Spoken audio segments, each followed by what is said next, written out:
אהלן, חברים יקרים. אז לאור הבקשות הרבות שראיתי בקבוצה, הרבה מהאנשים התעניינו דווקא על עשייה של רצועות שעון מיור. ואמרתי, אולי אני פשוט אראה לכם איך עושים את התהליך עם האור כבר והכל, אבל אמרתי, עדיף אם אני כבר עושה את זה, אז לעשות את זה בצורה מסודרת, ובאמת להתחיל בעצם מהאפס, איך בכלל מתחילים את הדבר הזה, עוד לפני שאנחנו מגיעים לגעת באור בכלל. אז כמובן, כמו כל דבר שאנחנו עושים, מתכננים קודם כל, לפני שאנחנו עושים. אני מקווה זה מה שאתם עושים. אז אני קודם כל מתכנן, סרטוט, מידות, הכל, ורק אחרי זה אנחנו כמובן מגיעים לשלב של לגעת באור. אז אני אישית משתמש בתוכנת האילוסטרייטור, כדי בעצם לעשות את הסרטוט שאני אחרי זה אחתוך את האור איתו. כמובן זה לא מוגבל לאילוסטרייטור, אתם יכולים להשתמש בפוטושופ, בכל תוכנה אחרת שבעצם תאפשר לכם לעשות את הסרטוט הזה. אני אישית משתמש באילוסטרייטור, יותר נוח לי. אתם תעשו מה שאתם רוצים.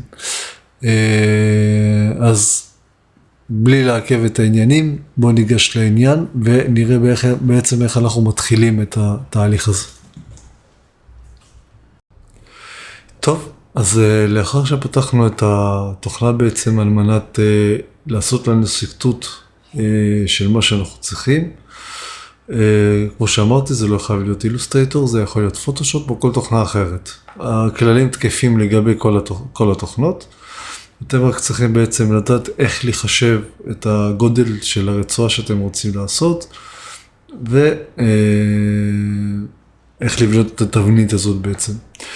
אז כמובן, כמו בחגורה, אותו דבר גם ברצועת שעון, לכל בן אדם יש היקף יד בגודל שונה, היקף מפרק יד, אז לכן אנחנו צריכים לדעת מראש בעצם מה ההיקף שאנחנו צריכים על מנת ליצור את הרצועה. בסטנדרט, בדרך כלל שעושים רצועה לשעון, עושים אותו בגודל של 8x11, 8x11, 8x10, זה הסטנדרט פחות או יותר. אבל כמובן, כמו שאמרתי, זה יכול להשתנות בהתאם לגודל של היד שאנחנו מכינים עבורו את הרצועה. אני אעשה מידה כלשהי, זה כי ממש לא עקרוני כרגע, אני פשוט רוצה להראות לכם את הכללים, איך עושים את זה. אז ברגע שאנחנו בעצם פתחנו את התוכנה ואנחנו רוצים להתחיל לעבוד עליו, אנחנו נעשה נכון לעכשיו תכנון ל-8x11, נגיד. אנחנו בעצם צריכים ליצור מלבן שהוא 8 סנטימטר, בעצם החלק הקצר של הרצועה, ו-11 זה החלק הארוך של הרצועה. אבל כמו כן חשוב לנו לדעת מה הרוחב של הרצועה בחלק שהוא מתחבר לשעון עצמו, ובחלק שהוא מתחבר לאבזם הסגירה. כמובן יש אבזמים שונים של סגירה, יש אבזם רגיל, סטנדרטי, יש אבזמי סגירה, מה שנקרא סוגר פטנט, שהסגירה שם היא שונה, אבל מבחינת הרוחב זה פחות או יותר על אותו עיקרון. אז נניח שהשעון שאנחנו יוצרים עבורו את הרצועה, בחלק שזה מתחבר לשעון הוא 22 מילימטר, ובחלק שהוא מתחבר לסוגר הוא 20 מילימטר. אז בעצם החלק העליון של הרצועה צריך להיות הרבה יותר 22 מילימטר, ואז הוא צריך להפוך להיות צר יותר ל-20 מילימטר. אז נגיד, אם אתם גם משתמשים בתוכנת האילוסטרייטור כמוני, אז אנחנו פה, בסמל של הריבוע, מסמנים אותו, לוחצים עליו, אבל לפני שאנחנו עושים את זה, אנחנו מוודאים בהגדרות, ב-preferences, שביוניטס, זה לא מסומן לפוינטס, אלא זה מסומן למילימטרס. ועושים אוקיי. ולאחר מכן אנחנו בעצם לוחצים לחיצה אחת, ואז זה פותח לנו ריבוע, אומר לנו מה הגודל של המלבן או ריבוע שאנחנו בעצם רוצים ליצור. אז כמו שאמרנו, אנחנו רוצים לעשות אחד שהוא 11 מילימטר, והשני שהוא, 11 סנטימטר, והשני הוא 8 סנטימטר. אז אם אנחנו ממירים את זה למימטרים, 11 סנטימטר זה 110 מילימטר באורך. ברוחב שלו אנחנו מתחילים מהרחב, שזה 22 מילימטר, אוקיי? ויוצרים מלבן כזה, שזה בעצם החלק הארוך.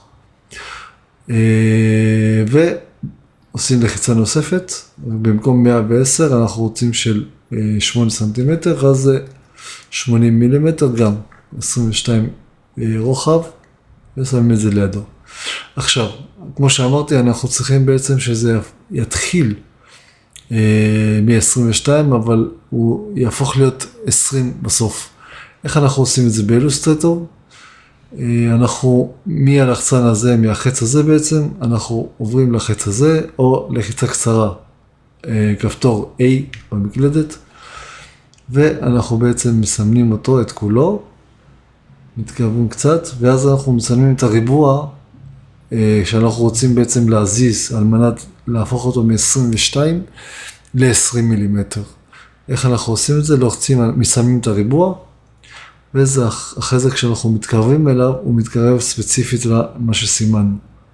אז אנחנו עם הארבר לוחצים עליו, לא משחררים, לוחצים על כפתור השיפט, ומזיזים שמאלה עד שזה עוזר, יורד במילימטר אחד, ירד במינוס אחד, כמו שאתם רואים, ומשחררים.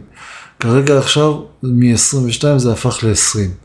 זאת אומרת, אנחנו צריכים אותו דבר לעשות בצד השני, כאן, מסמנים את הריבוע לחיצה אחת, לוחצים עליו, שיפט, ומזיזים עד שהוא זז במילימטר אחד, ועכשיו בעצם יש לנו התחלה 22, סוף 20. אותו דבר אנחנו עושים במלבן השני, מסמנים את הריבוע, מתקרבים, לחיצה, לא עוזבים, מזיזים שמאלה, עד שזה מינוס אחד. יפה. בצד השמאלי שלו, גם מסמנים, לחיצה, לחצן שיפט, מזיזים ימינה, עד שזה מילימטר אחד, ועוזבים. יפה. עכשיו בשתי הרצועות יש לנו בעצם 22 פה, 20 פה. גם פה וגם פה. עכשיו, לצורך העניין, אנחנו רוצים ליצור קיפול. הרי זה הגודל הנטו. אנחנו צריכים ליצור גודל ברוטו. כי זה הגודל שאנחנו צריכים שבעצם, שיהיה כששמים את זה על היד. אבל יש את החלק הזה שאנחנו צריכים לקפל אותו על מנת ליצור את הלולה הזאת לחדירת הפין של השעון. אז מה אנחנו בעצם עושים? אנחנו חוזרים לריבוע, ואנחנו יוצרים ריבוע ברוחב 22, כי אנחנו שמים אותו פה, ב-22 על 20.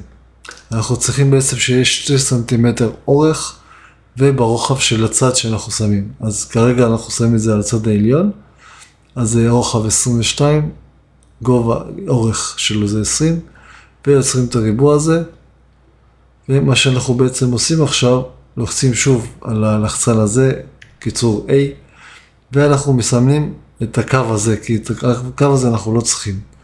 ועושים, ככה, ועושים מחיקה. אותו דבר גם פה, מסמנים את הקו הזה, ועושים מחיקה. ואז אנחנו עוברים לחצן V, לחץ העליון הזה, מסמנים את זה, מתקרבים טיפה, ואחרי שבחקנו את שתי הקווים האלה, אנחנו מחברים אותם יחד, כדי שזה ייצור יחידה אחת, אוקיי? יפה. עכשיו אנחנו צריכים לעשות את אותו הדבר גם פה. לחצן קצר, מקוצר A, מוחקים, אוקיי? ויוצרים שוב ריבוע אותו דבר, אבל פה במקום 22 שהיה פה, אנחנו יוצרים אותו ברוחב של זה, שזה 20. אז זה יהיה לנו בעצם 20 על 20. ואז אנחנו שוב מוחקים את הקו הזה. שנייה. מוחקים את הקו הזה. ומזיזים אותו לפה ומחברים אותו אליו. בצורה כזאת. אחרי שחיברנו את זה, אנחנו מוודאים שאנחנו על החץ הזה העליון, מסמנים את כולו, לחצן ימני וג'וין. ואז זה בעצם מחבר את שלושת החלקים האלה ליחידה אחת. אנחנו עושים את אותו הדבר בעצם גם בצד הזה. אנחנו יוצרים ריבוע 20 על 20. שמים אותו פה. ועוד ריבוע 22 על 20. שמים אותו פה. A. בוחרים את הקו שאנחנו רוצים למחוק. עוד פעם פה. גם פה. וגם פה.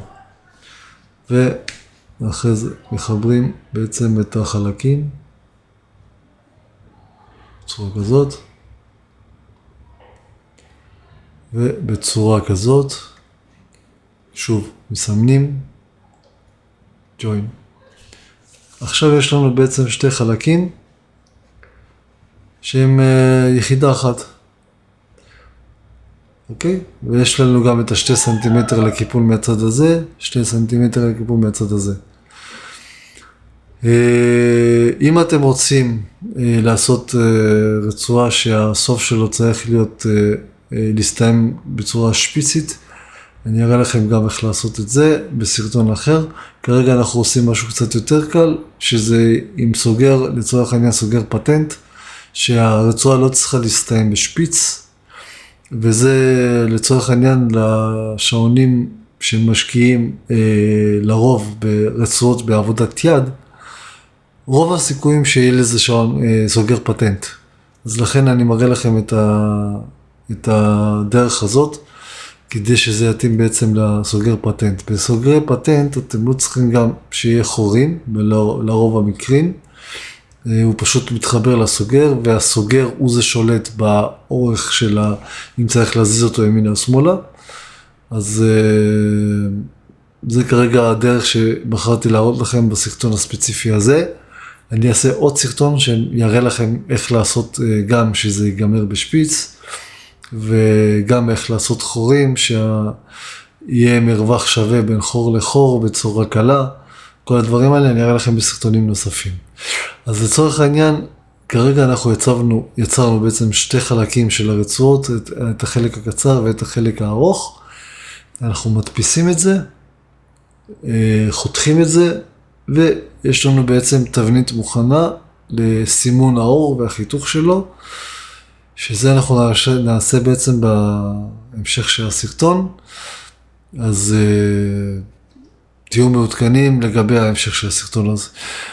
כרגע אנחנו נסיים בזה. אני שמח שצפיתם. אני מקווה שהבנתם. אם עשיתי את זה מהר מדי ויש לכם שאלה או לא הבנתם משהו מהמהירות, תרשמו את זה בתגובות, את השאלה. אני אשמח לענות לכם.